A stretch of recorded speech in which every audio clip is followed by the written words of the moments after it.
High in a place touched by heaven, evil is being cast out.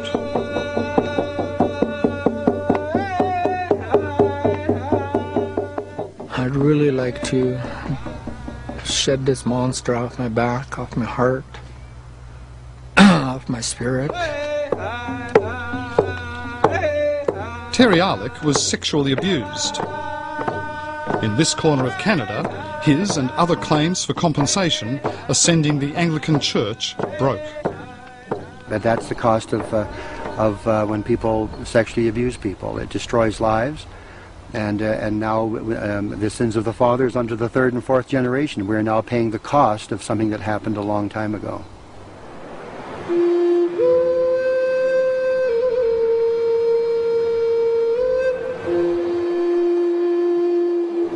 This is the town of Lytton, British Columbia. It's a postage stamp of a place, population 2,000. 1,600 of them are native Indians, living mainly on reserves around the town.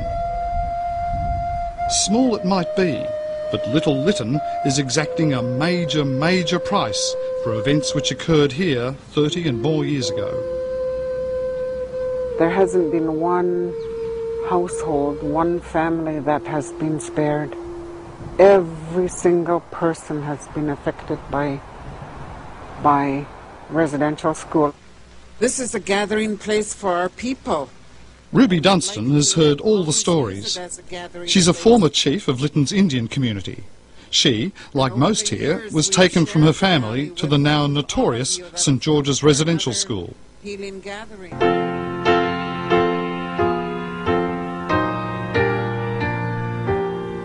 St George's was one of 130 schools run by the Anglican and other churches around the country. Native Indian kids were forced to board at the school, even though home might be just around the corner. Assimilation was the government policy of the time, the church a willing agent. I got rebellious, you know, because I'd be just sitting in church for 2.5 hours, bored stiff, because who's God? You know, I knew him as the creator. That's how I was brought up. And when they talk about God, I had no idea who they were talking about. The St George's Residential School at Lytton is gone, burnt down years ago. All that remains is a boarded-up chapel, and, for the native Indians, memories of a catastrophic clash of cultures. It's a long time since anyone set foot inside this church. And here in the vestry, a pretty clear sign of what some locals think of the Anglican Church. And who could blame them? Because right next door to this chapel, some unspeakable acts took place. The dormitory supervisor, Derek Clark, was meant to be looking after the welfare of the kids under his charge, but instead he was sexually abusing them. He would say, don't tell anybody, this is just between us, and then he would give me some fudge candy or any other candies that he would have in the room with him. He'd have the TV on loud enough where, you know, nobody could hear what was going on. Did you feel confused by that? Lost. Hurt, because it hurt while he was abusing me, and scared. I was, every time I was in that room, I'd cry into that pillow there, and he just, you know... Terry Arlick was 9 when the abuse started. It lasted till he was 14. At this healing gathering of Lytton's native Indians, Terry Arlick is the custodian of a sacred tradition, using scented smoke to cleanse the body and the soul. A lot of it is keeping up appearances, because Terry Arlick well remembers how Derek Clark abused him, and the day it all came out in a counselling session, with a stick and a punching bag. I had so much rage, so much anger, so much pain.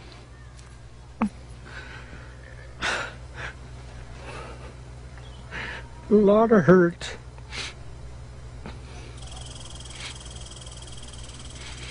I didn't realize, you know, that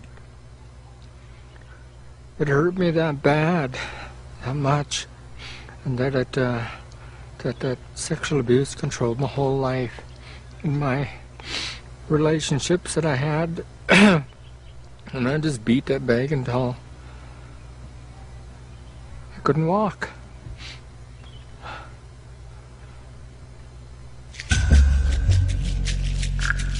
The man who abused Terry Arlick had sullied the souls of innocents.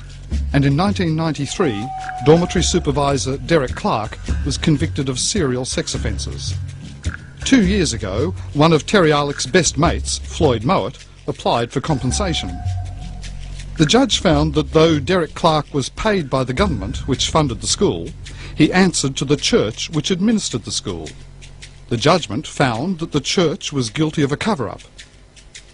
We were found 60% liable, the government 40% liable, and we then knew that with the huge number of cases across the Canadian church, that we will not be able to survive as a national church, and some dioceses would not be able to survive, simply because of the facts. The facts are, abuse took place. Fact, we were 60% liable. Fact, the damages are more than our assets.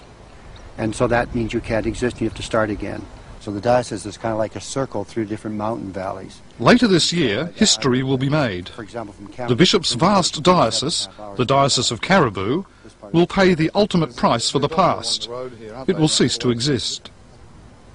Caribou and the other Anglican dioceses operate as separate legal entities, so the debts of one aren't covered by the others. The Mowat case cost Caribou $250,000 in legal fees alone, and there are at least another 8 cases to come. We're financially exhausted. We're exhausted in all kinds of other ways. We're beyond grieving. We're beyond grieving losing our assets. Sunday morning, St Paul's Anglican Cathedral in Kamloops, Diocese of Caribou. Here, the cost of paying for the past threatens the sacred traditions of others. This church, like the rest in the diocese, is slated to go in any fire sale. But the church's words of regret and its cries of poverty are scorned in Lytton. I don't believe that the Anglican Church is going broke.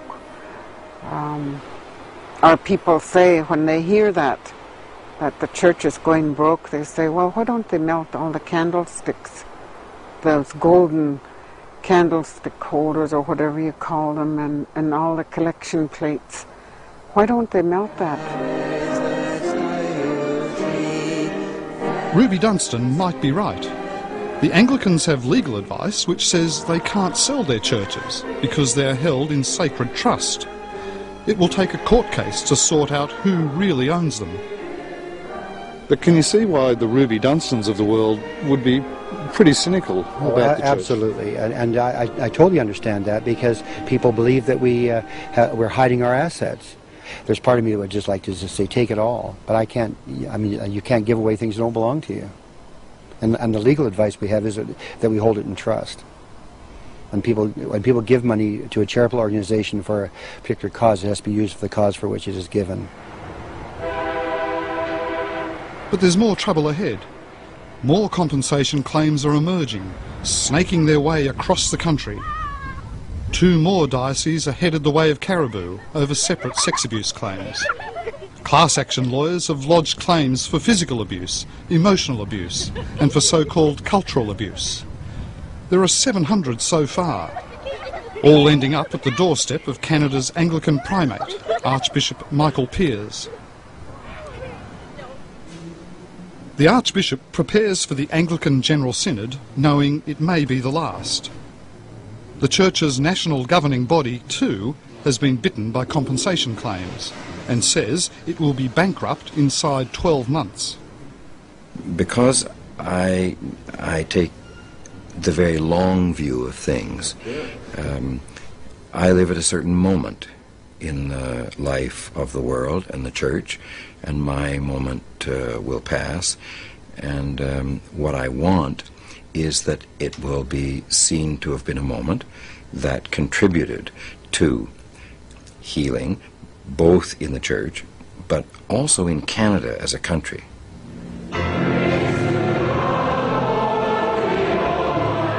Adored inside this arena, there are some outside who see the primate not as a visionary, but blind to reality. 8 years ago, as details of the abuse at residential schools emerged, he offered native Indians an unreserved and unprecedented apology. I am sorry more than I can say that in our schools so many were abused physically, sexually, culturally, and emotionally.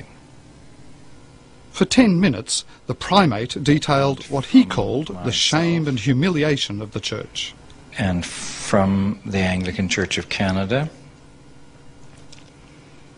I offer my apology. Presumably there are some who think that you're the captain taking the ship to the bottom of the harbour. I think there are some who feel that way, and I think a lot of that arises from some ideas about the perils of apologizing, which have turned out, in fact, not to be the case, at least not legally the case. Their apologies, not just the primate's One apology. Anglican who certainly does feel that is Ian Hunter. I mean, I often say that seldom do a group of bishops meet together without an apology issuing forth over this. It's very critical. Mr. Hunter is Emeritus Professor of Law at the University of Western Ontario. He's an Anglican, and his church is part of a diocese which is the subject of a $2.4 billion class action. Is it your view that this apology has made the church's position in court untenable? Yes, completely untenable. I've often said that, I mean, if I were counsel for the plaintiffs in any of these lawsuits, I wouldn't bother calling any of the alleged victims. I'd simply call the primate, Michael Piers, and ask him, did you make such and such a statement on September 1993, comparing it to the dropping of the atomic bomb on Hiroshima? Yes, I did. Have you since said that it's the worst tragedy, cultural genocide? Yes, I did. What other witnesses do you need? Was there no fear that the words of that apology might then be turned back against you, that it might form the basis of an irresistible tide of compensation? At the time the decision was made to apologize, but that the council made the decision to apologize, this certainly was a consideration. What we felt then was that we didn't know what the implications of that were. What we've learned since is that in legal terms there is no implication in terms of compensation. We didn't know that at the time, but when you know it's the right thing to do, you take that path.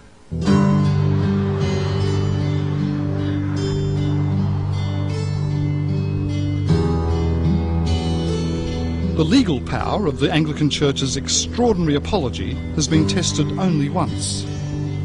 That was in the case of Floyd Mowat, who was sexually abused at St George's Residential School in Lytton. In that case, the judge made no mention of the apology in deciding against the church. The national debate was settled 3 years ago, when the federal government issued its own, less detailed apology. Canada's Deputy Prime Minister Herb Gray is responsible for the government's response to the residential schools issue. Isn't it true that if you apologise, as you've done, it's an admission of guilt? You're saying... No, I don't say that. I don't agree with that. We feel that this was the morally right thing to do. We don't see it being linked with any findings of the courts with respect to liability and... So the evidence is that a generalised apology does not prove an individual case. But there's now a flood of claims, and Herb Gray must try to break the legal logjam between the government, the church and complainants. There are over 4,000 individual cases. They're growing at the rate of 140 a month. If we don't take some action to resolve the matter, it could take 20, 24 years to have them work their way through the courts. For the Anglican Church, the court cases raise the risk of financial apocalypse. Some of the church's social programs have already been cut. The Synod's Toronto headquarters is set to be sold soon, and they're demanding that the federal government come up with an overall settlement package to take the courts out of the equation. It's not compensation that we're opposed to. Compensation is where we would like to be. Litigation is where we are, at 98% of our costs. In most cases before the courts, it's the federal government being sued. But the government has taken out cross-claims against the church which ran the schools. As a result, there's an almighty battle between church and state. There is also another phase of government, which is the Department of Justice, whose mandate is to protect the government against all comers. And that means Aboriginal people, it means churches, it means anybody. And to pursue an aggressive policy which says, we're not sitting there waiting for you to come to us, we're coming to you, and we're taking you on. Well, the issue is what's fair to all concerned, including the claimants who feel that there is a responsibility of church organizations and their former employees, and the view of Canadians who may feel that if there's a shared responsibility, that should be recognized in any overall settlement, and that's what we're discussing. We see Herb Gray says, look, we have to take a long time to get this right. We have to talk to the native people, all the churches, all of it. So give us time. Do you buy that argument? Well, that's the opinion of an institution which has two things in its favor: a lot of money and a lot of time. I work in an institution which doesn't have a lot of money and certainly doesn't have a lot of time. As a friend, as a leader, as a brother, so I extend my hand.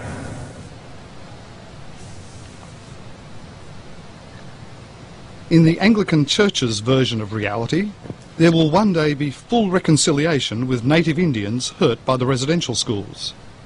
Some have stayed with the church and forgiven it. Others, though, never will, despite the hugs and despite the biggest apology in the world. Because how can I forgive when I can't forget what they did? Maybe on my deathbed I'll forgive, I don't know. I don't know that. But knowing the kind of person I am, I'll probably get to heaven and kick ass up there.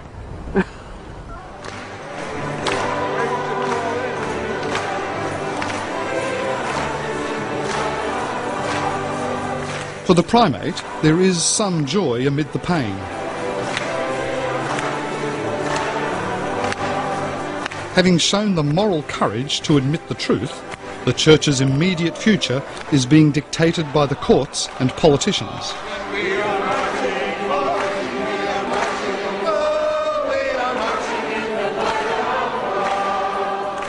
But the Anglican primate is confident his institution will emerge the stronger for it.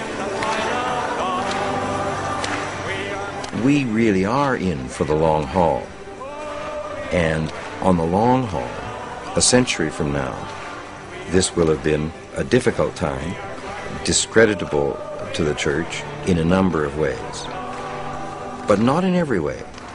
It has forced us to rise to some potential that we might not have thought existed within us around issues of apology and forgiveness, healing and reconciliation, so that our long future will be the best it can be, given our checkered past and our perilous future.